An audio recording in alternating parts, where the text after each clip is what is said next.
یہ ایک اچھی سنت آپ نے قائم کی آج، جشن میلاد پیغمبر، جشن میلاد صادقین علیہم الصلاۃ والسلام۔ ایک جملہ میں عرض کر رہا ہوں، اسے تحریک سمجھ کے لے جائیے گا اور اس تحریک پر عمل کیجیے گا۔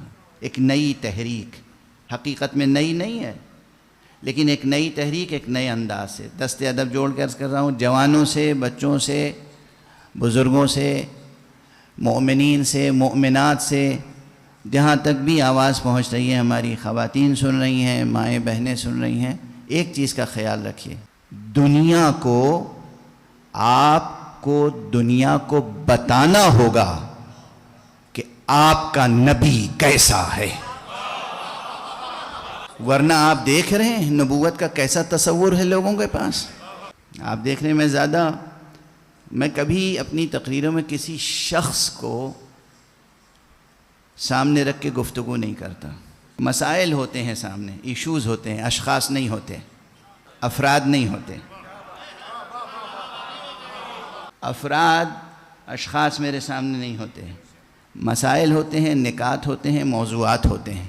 آپ کو دو چیزیں اہل دنیا کو سمجھانی ہیں، ایک یہ کہ آپ جس نبی کا کلمہ پڑھتے ہیں وہ نبی کیسا ہے، اور دوسرے یہ کہ واقعاً آپ کا نبی سے رشتہ کیسا ہے، مستحکم ہے، مضبوط ہے، بلند ہے، ناقابل فصل ہے، ناقابل انقطاع ہے آپ کا رشتہ۔ مجھے معلوم ہے، مگر مجھے معلوم ہے نا، جنہیں نہیں معلوم ہے انہیں بتانا پڑے گا۔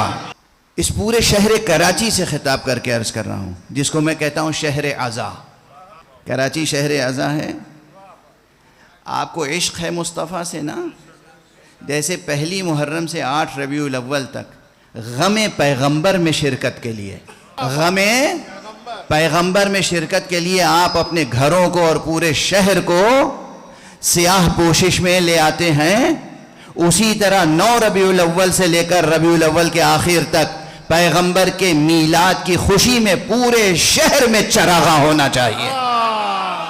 ہر مومن کے گھر پر اور دروازے پر روشنی کے قمقموں سے لکھا ہوا والسلام علیک یا رسول اللہ۔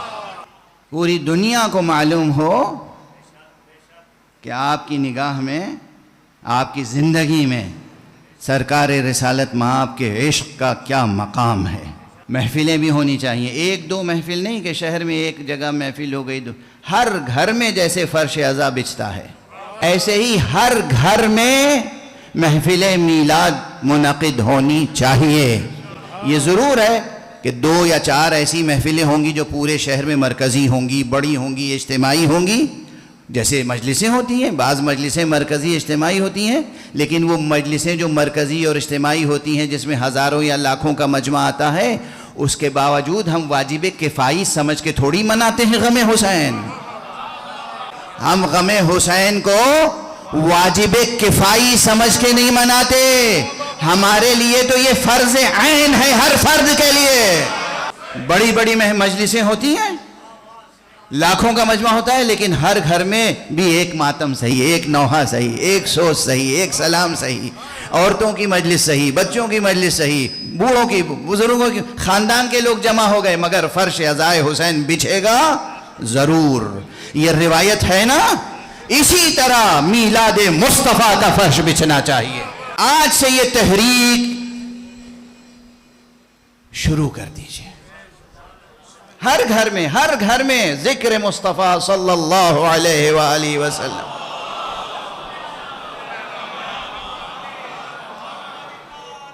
اتنی بار معنی امی بتاؤ کہ پھر کسی میں جرأت نہ ہو کہ لفظ امی کے معنی غلط بتائے۔ اتنی ایسی روشنی لفظ امی کی پھیلا دو کہ لفظ امی کے غلط معنی بتانے والے خود منہ چھپاتے پھریں۔ امی جس معنی میں پیغمبر کا لقب ہے، امی کے معنی جاہل کے نہیں ہیں، امی کے معنی ہے کہ یہ وہ معلم ہے جس کا نصاب ام الکتاب ہے۔ سبحان اللہ۔ یہ نہیں ہے کہ حضور لکھ نہیں سکتے تھے، پڑھ نہیں سکتے تھے، لکھ نہ سکنا اور ہے نہ لکھنا اور ہے۔ قرآن مجید کی آیت میں بھی بس یہ ہے کہ اے حبیب، یہ قرآن نازل ہونے سے پہلے نہ آپ لکھتے تھے نہ آپ پڑھتے تھے، یعنی لکھتے نہیں تھے، پڑھتے نہیں تھے، یہ نہیں کہ لکھ نہیں سکتے تھے، پڑھ نہیں سکتے تھے۔ توجہ ہے؟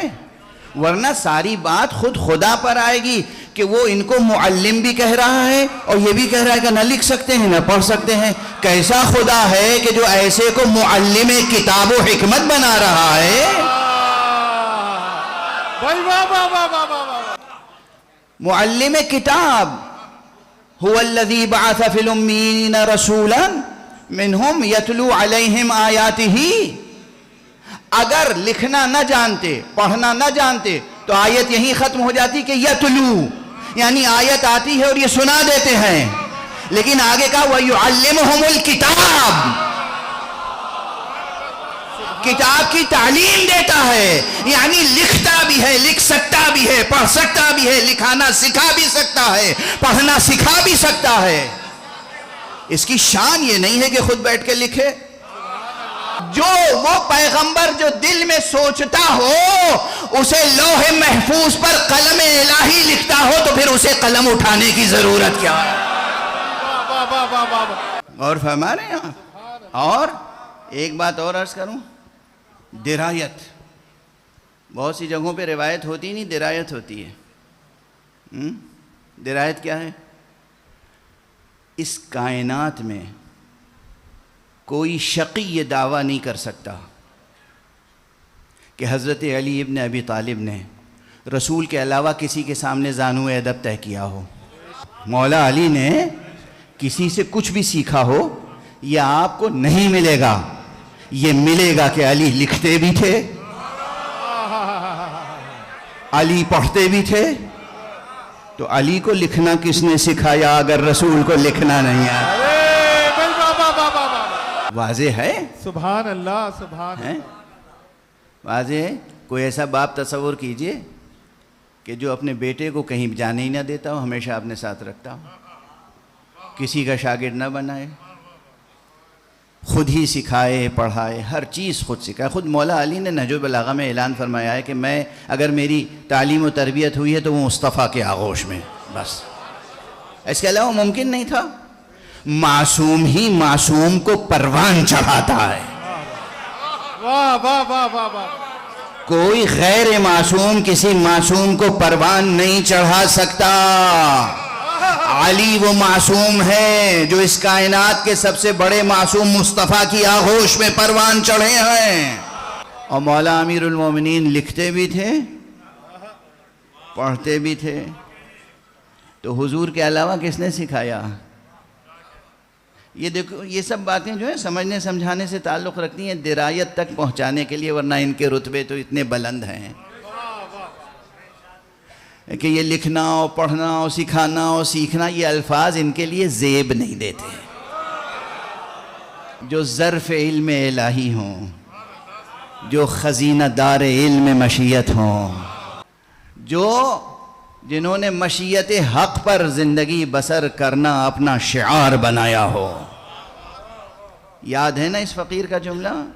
حضرات محمد و آل محمد میں اور عام لوگوں میں فرق یہ ہے، ہم شریعت پر عمل کے پابند بنائے گئے ہیں، انہوں نے خود کو مشیت پر عمل کا پابند بنایا۔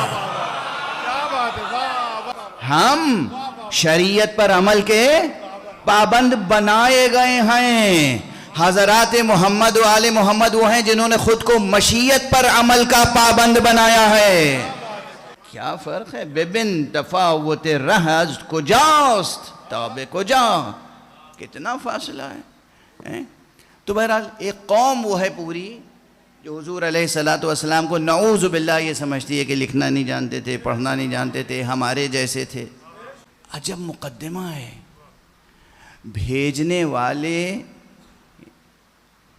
بھیجنے والا پروردگار وہ بھیجنے والا ہے، کسی نے الیکشن کر کے یا سلیکشن کر کے تو حضور کو نبی نہیں بنایا ہے نا، حضور رسول ہیں، حضور رسول ہیں. وما محمد الا رسول یاسین والقرآن الحکیم انک لمن المرسلین علی صراط مستقیم. حضور کی اس رسالت پر، نبوت پر کتنی دلیلیں ہیں. یہ رسول حقیقت میں اوصاف الہی کے مظاہر ہیں، مظہر ہیں.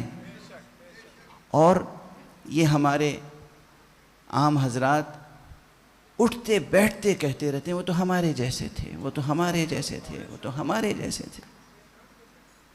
خدا کی قسم اس سے بڑی کوئی جسارت نہیں ہو سکتی، اس سے بڑی کوئی گستاخی نہیں ہو سکتی. ابھی آپ دیکھ رہے تھے حفظ مراتب. یہاں پر یہ شعراء ہیں بزرگ جو پرانی تہذیب کے حامل. ہر شاعر دوسرے کی کیسی قدر شناسی کرتا ہے، خود اپنے ہنر. اور حالانکہ شعراء تعلی بھی کرتے ہیں مگر ہر ایک اپنے سے ذرا بھی سینئر کوئی ہوتا ہے تو کہتے ہیں صاحب آپ کے سامنے تو میری کوئی حیثیت نہیں ہے، شاعر تو بس آپ ہیں، میں تو ایک ناچیز سا طالب علم ہوں شاعری کا. آپ نے دیکھا ہے یہ؟ اور یہی نہیں کہ یہ ریاکاری کی باتیں ہوتی ہیں، خلوص سے کہتے ہیں لوگ، دل سے کہتے ہیں لوگ. جو لوگ تہذیب کے سانچے میں ڈھلے ہوتے ہیں، جو لوگ تہذیب کے سانچوں میں ڈھلے ہوتے ہیں، جو تہذیبی قدروں کے امانت دار ہوتے ہیں، جو ناموس سخن کے پاسدار ہوتے ہیں، ان کے ہاں یہ قدریں ہوتی ہیں. ایک شاعر اپنے سینئر شاعر کو کبھی یہ نہیں کہتا کہ یہ تو ہمارے جیسے ہیں. یہ کیسی امت ہے جو رسول خدا کو کہتی ہے؟ کیا ادب بارگاہ نبوت ہے، کیا ادب بارگاہ الہی ہے، کیا معرفت ہے، کیا محبت ہے، کیا عشق ہے، کیا تہذیب ہے، کیا شعور ہے، کیا ذوق ہے. مصطفیٰ مصطفیٰ ہیں، محمد محمد ہیں.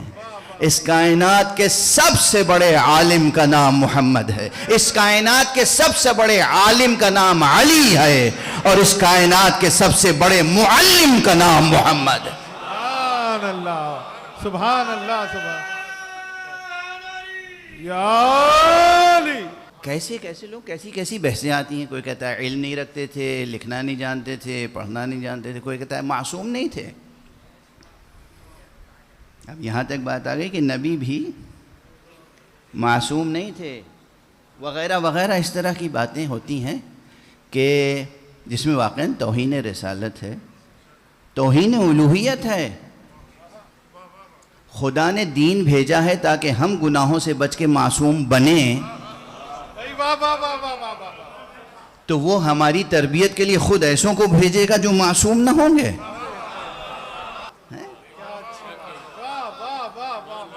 اور فرما رہے ہیں